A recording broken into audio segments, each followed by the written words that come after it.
বল না কে? একদিন আপনি আমাকে মোবাইল করে বলতেছে, হুজুর আমি 400টা প্রেম করছি। একটা যুবতী 400টা প্রেম করছে। ঘটনা কোথায় ঘটাচ্ছে দেখছেন? যেই করছে 400টা প্রেম, আমি আস্তাগফিরুল্লাহ ইন্না লিল্লাহি বলে মোবাইল কাইটে দিয়েছি মোবাইলে।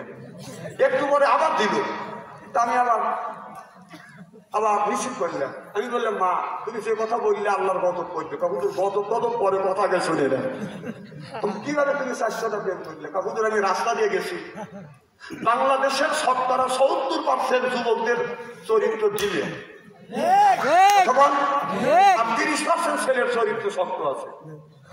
আমি তো পুরুষ মানুষ, জিনিসটা আমার বিপক্ষে চলে গেল না, কথা কয় না।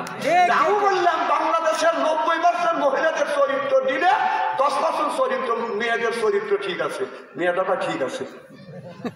কারণ এই যে মেলার মধ্যে যান, একটা মেয়ে ঘুরতেছে, পিছনে 5-6টা ছেলে ঘুরতেছে।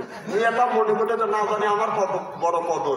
আমি কই তোমার কদর না, কারণ খারাপ জিনিসে মাসিটি ভিন ভিন করে বেশি, কথা কয় না রে। আচ্ছা কোনদিন কি দেখছেন যে আতরের দোকানে মাসি উঠছে? কিবার মাসি লাগছে? মাসি যদি লাগে মুরগি মারা জায়গা, কুত্তা মারা জায়গা, গরু মারা জায়গা, ছাগল মারা জায়গা, ওই জায়গা যায় আপনার মাসি বিক্রি করে। তাহলে ওই মহিলা হলো পশি, আর সে যুবকরা করে ওরা হলো পশা। কথা বল না কেন? পশিরে করে আগে আগে যায়, আর পশা পুরুষ পিছ যায়। মরা পশা পশি পিছনে গন্ধ চোখে।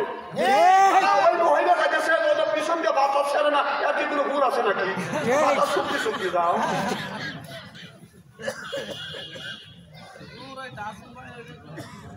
হ্যাঁ হ্যাঁ বলাই যা করা লাগে পর্ব নেই।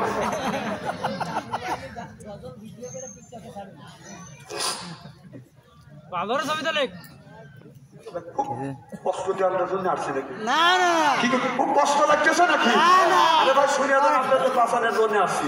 যেই ছেলেটা প্রেম করতে করতে প্রেমের সেঞ্চুরি করছে, বিয়ে করছে, বিয়ের আগে প্রেম করছে 8টা, আর বিয়ে করছে ওই বিয়ে করছে 9টা। এখন বাসর করে যায় একটা আমল আছে, এদিক কাঠা বাসর করে যায় একটা কাজ করবেন, খুব গলা দিয়ে খাতনি, খুব গলা দিয়ে খুব গলা দিয়ে রেসবি, খুব গলা দিয়ে আইনা আইনি, সুবহানাল্লাহ কম। বাসর করে যায় এসবাকাই লোক করবে, হ্যাঁ হ্যাঁ বাস, থ্যাংক ইউ থ্যাংক ইউ। আমি নিষেধ নাই, যার খুব জরুরি ভাবে 1 আঙুল তুলবে। আমি বসবো যে পোষাবে চাপ দিছে, 2 আঙুল তুলে বসবো যে দলের চাপ দিছে, 3 আঙুল তুললে আমি বসবো ধরুন বিড়ি পিলসা করছি। এ জ্ঞানটা আমার আছে, আমি সুযোগ দেবো ইনশাল্লাহ। আমার ভাইয়ের আমার যেই যুবকটা বাচ্চা পয়সা